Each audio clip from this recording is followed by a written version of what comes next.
Taste the Daily. ಬುರುಡೆ ಪ್ರಕರಣದಲ್ಲಿ SIT ತನಿಖೆ ಮತ್ತಷ್ಟು ಚುರುಕುಗೊಳ್ತಾ ಇದೆ. ಆರೋಪಿ ಚಿನ್ನಯ್ಯನಿಗೆ ಮೆಡಿಕಲ್ ಟೆಸ್ಟ್ ಮಾಡಲಿಕ್ಕೆ ಮತ್ತೊಮ್ಮೆ ಮುಂದಾಗಲಾಗ್ತಾ ಇದೆ.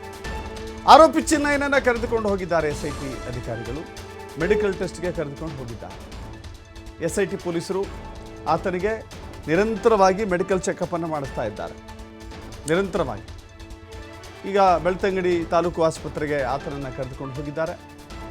ಇವತ್ತು ಪೊಲೀಸ್ ಕಸ್ಟಡಿಗೆ ಅಂತ್ಯವಾಗುತ್ತೆ. ಈ ಹಿನ್ನೆಲೆ ಮೆಡಿಕಲ್ ಟೆಸ್ಟ್ ಆಗುತ್ತೆ.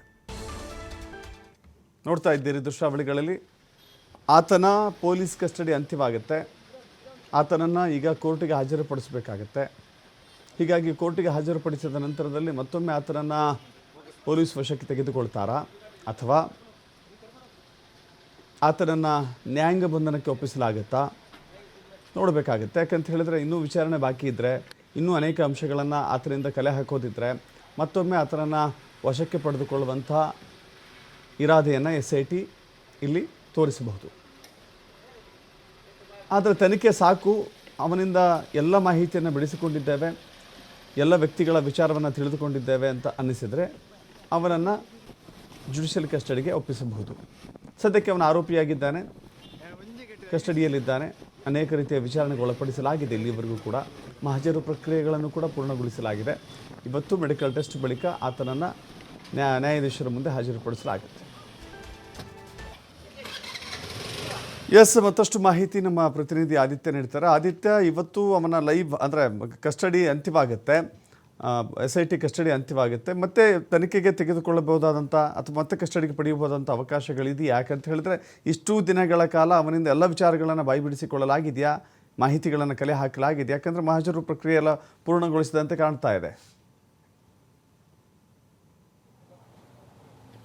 ದಶರಥ್, ಹೌದು, ಆತ ಈ ಬುರುಡೆಯನ್ನು ಹಿಡ್ಕೊಂಡ್ಬಂದು ಆ ಬಳಿಕ ಏನೆಲ್ಲ ಆಯಿತು ಅದರ ಬಗ್ಗೆ ಎಸ್ಐಟಿ ಅವರಿಗೆ ಬಹಳ ಸ್ಪಷ್ಟವಾದ ಮಾಹಿತಿ ಇದೆ, ಬಹಳ ಸ್ಪಷ್ಟವಾದ ಕ್ಲಾರಿಟಿ ಇದೆ. ಸೊ ಆತ ಬುರುಡೆಯನ್ನು ತೆಗೆದುಕೊಂಡು ಬಂದು ಬೆಳ್ತಂಗಡಿ ನ್ಯಾಯಾಲಯಕ್ಕೆ ಹಾಜರಾಗುವ ಮುನ್ನ ಏನಾಗಿತ್ತು ಅನ್ನುವಂಥದ್ದನ್ನು ಇಷ್ಟು ದಿನ ಎಸ್ಐಟಿ ಅಧಿಕಾರಿಗಳು ತನಿಖೆ ಮಾಡಿದ್ದು. ಆ ಬುರುಡೆ ಆತನ ಕೈಗೆ ಎಲ್ಲಿ ಸೇರ್ತು, ಯಾರು ತಂದು ಕೊಟ್ಟರು, ಎಲ್ಲಿ ಮೀಟಿಂಗ್ ಆಯಿತು, ಎಲ್ಲಿ ಪ್ಲ್ಯಾನ್ ಆಯಿತು, ಎಲ್ಲಿ ಎಕ್ಸಿಕ್ಯೂಷನ್ ಮಾಡೋದಕ್ಕೆ ನಿರ್ಧಾರ ಮಾಡಿದ್ರು, ಎಲ್ಲವನ್ನ ಕೂಡ ಇಷ್ಟು ದಿನಗಳ ಕಾಲ ಎಸ್ಐಟಿ ತನಿಖೆ ಮಾಡಿದೆ. ಆತನಿಂದಲೇ ಹೇಳಿಕೆಯನ್ನು ಪಡೆದುಕೊಂಡಿದ್ದಾರೆ. ಬಹುತೇಕ ಆತನ ಹೇಳಿಕೆಯನ್ನು ಪಡೆಯೋದು, ಒಂದಿಷ್ಟು ಮಾಹಿತಿಗಳನ್ನು, ಒಂದಿಷ್ಟು ಜನರ ಹೆಸರನ್ನು, ಅವರಿಗೂ ಮತ್ತು ಈ ಪ್ರಕರಣಕ್ಕೆ ಏನು ಲಿಂಕು, ಅವರು ಇದನ್ನು ಯಾವ ಥರ ಸಂಪರ್ಕ ಮಾಡಿದ್ರು, ಇವರ ಉದ್ದೇಶ ಏನಾಗಿತ್ತು, ಎಲ್ಲೆಲ್ಲ ಹೋಗಿದ್ರು, ಎಲ್ಲದರ ಬಗ್ಗೆ ಆತನಿಂದ ಮಾಹಿತಿಯನ್ನು ಪಡೆದು ಒಂದಿಷ್ಟು ಜಾಗಗಳಿಗೆ ಎಸ್ಐಟಿ ಹೋಗಿ ಅಲ್ಲಿ ಮಹಜರು ಪ್ರಕ್ರಿಯೆಯನ್ನು ಕೂಡ ಮಾಡಿ ಇವತ್ತಿನ ಆತನ ಕಸ್ಟಡಿಯ ಟೈಮ್ ಇವತ್ತಿಗೆ ಎಂಡ್ ಆಗಿದೆ. ನ್ಯಾಯಾಲಯ ಕೊಟ್ಟಂತಹ ಅವಧಿ ಇವತ್ತಿಗೆ ಮುಕ್ತಾಯವಾಗುತ್ತೆ. ಹಾಗಾಗಿ ಇವತ್ತು ಆತನ ಮೆಡಿಕಲ್ ಚೆಕಪ್ ಮಾಡಿದ್ದಾರೆ. ಅದನ್ನು ಈಗಷ್ಟೇ ಆತನನ್ನು ಬೆಳ್ತಂಗಡಿ ಆಸ್ಪತ್ರೆಯಲ್ಲಿ ಆತನ ಮೆಡಿಕಲ್ ಟೆಸ್ಟನ್ನು ಮಾಡಿ ಈಗ ವಾಪಸ್ ಎಸ್ಐಟಿ ಕಚೇರಿ ಕರ್ಕೊಂಡು ಹೋಗಿದ್ದಾರೆ.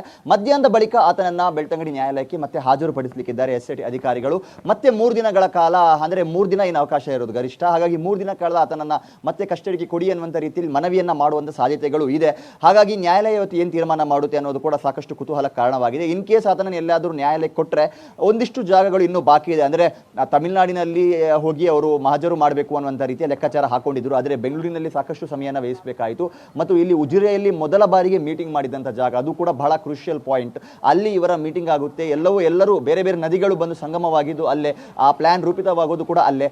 ಹಾಗಾಗಿ ಆತನಿಗೆ ಅಲ್ಲೇ ಆಶ್ರಯವನ್ನು ನೀಡಲಾಗಿತ್ತು. ಇನ್ ಕೇಸ್ ತಮಿಳುನಾಡಿಗೆ ಹೋಗಿದ್ರೆ ಅಲ್ಲಿ ಮಹಜರು ಮಾಡೋದಕ್ಕೆ ಸಮಯ ಸಿಗೋದಿಲ್ಲ, ಕಸ್ಟೋಡಿಯಲ್ ಟೈಮ್ ಎಂಡ್ ಆಗುತ್ತೆ ಅನ್ನುವಂಥ ಕಾರಣಕ್ಕೋಸ್ಕರ ಆತನನ್ನು ಮತ್ತೆ ಬೆಳ್ತಂಗಡಿ ಕರ್ಕೊಂಡು ಬಂದು ಅದು ಬೆಳಿಗ್ಗೆನೇ ಹೋಗಬೇಕಾಗಿತ್ತು. ಆದರೆ ಬಿಜೆಪಿ ಸಮಾವೇಶ ಇದ್ದಂಥ ಕಾರಣದಿಂದಾಗಿ ಒಂದಿಷ್ಟು ಭದ್ರತೆಗೆ ಅಥವಾ ತನಿಖೆಗೆ ತೊಂದರೆ ಆಗಬಹುದು ಅನ್ನೋ ಕಾರಣಕ್ಕೋಸ್ಕರ ಆ ಸಮಾವೇಶಗಳೆಲ್ಲವೂ ಮುಗಿದ ಬಳಿಕ ಆತನನ್ನು ಉಜಿರೆಯ ಹೋಟೆಲ್ಗೆ ಕರ್ಕೊಂಡು ಹೋಗಿ ಮಹಜರು ಮಾಡಿದ್ರು.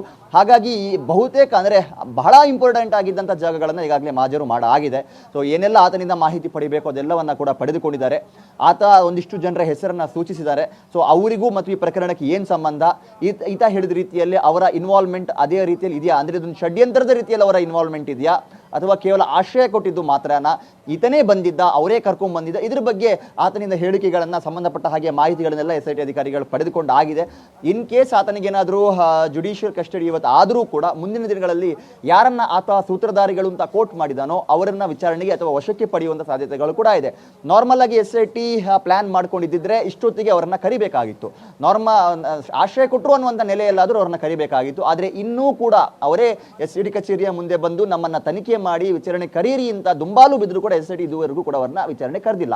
ಅವರ ಹೆಸರೇ ಬಹಳ ಪ್ರಮುಖವಾಗಿ ಇಲ್ಲಿ ಮುನ್ನೆಲೆಗೆ ಬರ್ತಾ ಇರೋದು. ಈವರೆಗೂ ಕೂಡ ಅವರನ್ನ ಕರೆದಿಲ್ಲ ಅಂತ ಆದ ಸಂದರ್ಭ SIT ಏನೋ ದೊಡ್ಡ ಪ್ಲಾನ್ ಮಾಡ್ಕೊಂಡಿದೆ ಈ ವಿಚಾರವಾಗಿ. ಮುಂದಕ್ಕೆ ಅವರನ್ನ ವಶಕ್ಕೆ ಪಡೆಯುವಂಥ ಸಾಧ್ಯತೆಗಳು ಕೂಡ ಇದೆ, ಅಥವಾ ಕೇವಲ ವಿಚಾರಣೆಗೆ ಹಾಜರಾಗಿ ಅನ್ನುವಂಥ ರೀತಿಯ ಸಾಧ್ಯತೆಗಳು ಕೂಡ ಇದೆ. ಆದರೆ ಇವತ್ತು ಏನು ನ್ಯಾಯಾಲಯದಲ್ಲಿ ತೀರ್ಮಾನವಾಗುತ್ತೋ ಅದರ ಆಧಾರದಲ್ಲಿ ಮುಂದಿನ ನಿರ್ಧಾರವನ್ನು SIT ಕೈಗೊಳ್ಳುತ್ತೆ. ಒಂದು ಆತನನ್ನ ಮತ್ತೆ ಕಸ್ಟೋಡಿಯಲ್ಗೆ ಕೊಟ್ಟರೆ ಈ ವ್ಯಕ್ತಿಗಳನ್ನ ವಿಚಾರಣೆ ಕರೆದು ಕೂಡ ವಿಚಾರಣೆ ಮಾಡೋ ಸಾಧ್ಯತೆ ಇದೆ. ಇನ್ ಕೇಸ್ ಜುಡಿಷಿಯಲ್ ಆದ್ರೆ ಅವರನ್ನ ಪ್ರತ್ಯೇಕವಾಗಿ ವಿಚಾರಣೆ ಮಾಡುವ ಸಾಧ್ಯತೆಗಳು ಕೂಡ, ಯಾಕಂದ್ರೆ ಚಿನ್ನಯ್ಯ ಕಸ್ಟಡಿಯಲ್ಲಿ ಇರುವವರೆಗೂ ಕೂಡ ಆತನ ಕಥೆಗಳೇ ಬಹಳ ದೊಡ್ಡದಾಗಿದೆ. ಆತನನ್ನ ವಿಚಾರಣೆ ಮಾಡೋದು, ಆತನ ಮಹಜರು ಪ್ರಕ್ರಿಯೆಯನ್ನ ಮಾಡೋದಕ್ಕೆ ಬಹಳ ದೊಡ್ಡ ಸಮಯಗಳು ಬೇಕಾಗ್ತಾ ಇದೆ. ಯಾಕಂದ್ರೆ ಆತ ಹೋದಲ್ಲೆಲ್ಲ ಒಂದಿಷ್ಟು ಸ್ಫೋಟಕ ಆರೋಪಗಳನ್ನ ಮಾಡ್ತಾ ಇದ್ದಾನೆ. ಯಾಕಂದ್ರೆ ಈ ಹಿಂದೆ ಬುರುಡೆಯಲ್ಲಿಂದ ತಂದಿದ್ದು ಅಂತ ಹೇಳಿದ ಸಂದರ್ಭ ಮಹೇಶ್ವರಿ ತಿಮ್ಮರೋಡಿ ಅವರ ಮನೆಯ ತೋಟದಿಂದಲೇ ತಂದಿರೋದು ಅಂತ ಆತ ಹೇಳಿಕೆಯನ್ನ ಕೊಟ್ಟಿರೋದು. ಹಾಗಾಗಿ ಅಲ್ಲಿನ ಮಣ್ಣಿನ ಸ್ಯಾಂಪಲ್ ಅನ್ನ ಕೂಡ SIT ಅವರು ತೆಗೆದುಕೊಂಡು ಹೋಗಿದ್ರು. ಹಾಗಾಗಿ ಈತನಿಗೆ ಹೆಚ್ಚಿನ ಸಮಯವನ್ನು ಈಗ ಮೀಸಲಿಟ್ಟಿದ್ದಾರೆ. ಇನ್ ಕೇಸ್ ಈತನಿಗೆ ಜುಡಿಷಿಯಲ್ ಆದರೆ ಮುಂದಿನ ದಿನಗಳಲ್ಲಿ ಉಳಿದಂತವರಿಗೂ ಕೂಡ ವಿಚಾರಣೆಗೆ ಹಾಜರಾಗುವಂತೆ ನೋಟಿಸ್ ನೀಡುವ ಸಾಧ್ಯತೆ ಇದೆ. ಸೊ ಅದರ ನಿರ್ಧಾರಕ್ಕಾಗಿ ಇವತ್ತು ಪ್ರಣವ್ ಮೊಹಂತಿಯವರು ಬೆಳ್ತಂಗಡಿ SIT ಕಚೇರಿಗೆ ಆಗಮಿಸಿದ್ದಾರೆ. ತನಿಖಾಧಿಕಾರಿ ದಯಾಮ ಅವರು ಲೀವ್ ನಲ್ಲಿದ್ದಾರೆ. ಸೊ ಈಗ SP ಸೈಮನ್ ಅವರು ಏನೆಲ್ಲ ಮಾಹಿತಿಗಳನ್ನು ಕಲೆ ಹಾಕಿದ್ದಾರೆ, ಆತನಿಂದ ಏನೆಲ್ಲ ಮಾಹಿತಿಗಳನ್ನು ಪಡೆದುಕೊಂಡಿದ್ದಾರೆ ಮತ್ತು ಆತನ ಆರೋಪಗಳು ಏನು ಅನ್ನೋದರ ವರದಿಯನ್ನ ಈಗ ಮೊಹಂತಿ ಅವರಿಗೆ ಕೊಡ್ಲಿಕ್ಕಿದ್ದಾರೆ. ಸೊ ಮೊಹಂತಿ ಅವರ ನಿರ್ಧಾರದ ಮೇರೆಗೆ ಮುಂದೆ ಯಾರನ್ನ ವಿಚಾರಣೆ ಕರಿಬೇಕು